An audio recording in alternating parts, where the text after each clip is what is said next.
헬리코박터 위염이 없는 사람과 헬리코박터 감염이 된 사람과 장기적으로 우리가 길게 수십 년이 지나서 관찰했을 때 위암 발생률이 서너 배 차이 난다는 겁니다. 그러니까 발견된 사람은 누구든지 치료를 하는 것이 그 사람에 의해서 그 사람 인생에 도움이 될 거라고 저는 생각이 됩니다. 물론 헬리코박터라는 균이 있다고 해서 전부 다 위암이 걸리는 건 아닙니다. 하지만 강력한 위암 발생에 영향을 준다, 이 정도로 보시면 좋을 것 같습니다.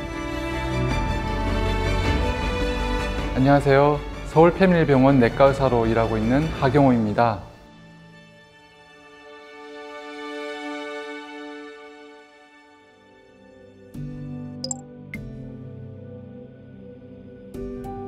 가벼운 위염은 우리가 증상을 못 느끼는 경우가 많이 있기도 합니다. 그런 경우에는 두고 봐도 될 걸로 생각이 됩니다.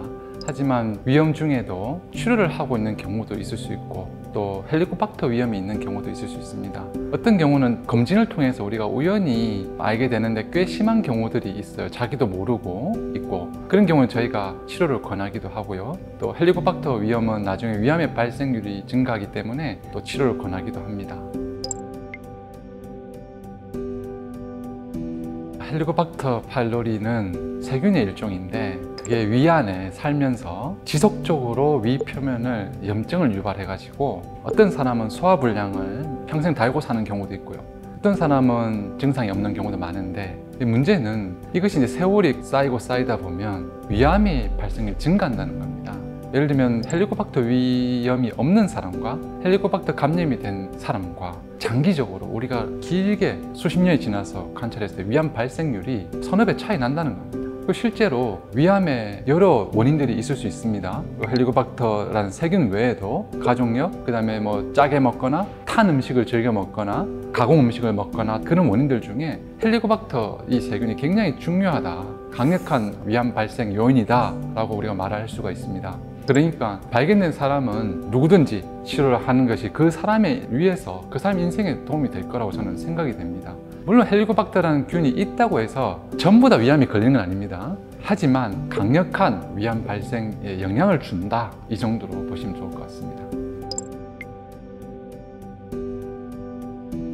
소화제를 우리가 가끔 먹는 거는 괜찮다고 봅니다. 저도 가스명수 즐겨 먹습니다. 다른 약 귀찮고 소화 안 될 때 참 효과 좋더라고요. 그런데 소화제를 자주 먹어서 소화 기능이 떨어진다, 이거는 틀린 말이고요. 위에 어떤 문제가 있는데 그것을 근본적으로 발견하고 치료하지 않았기 때문에 그 문제가 깊어지는 거거나 또는 장기화되는 거지, 이 소화제 자체로 병이 깊어지는 건 아닙니다.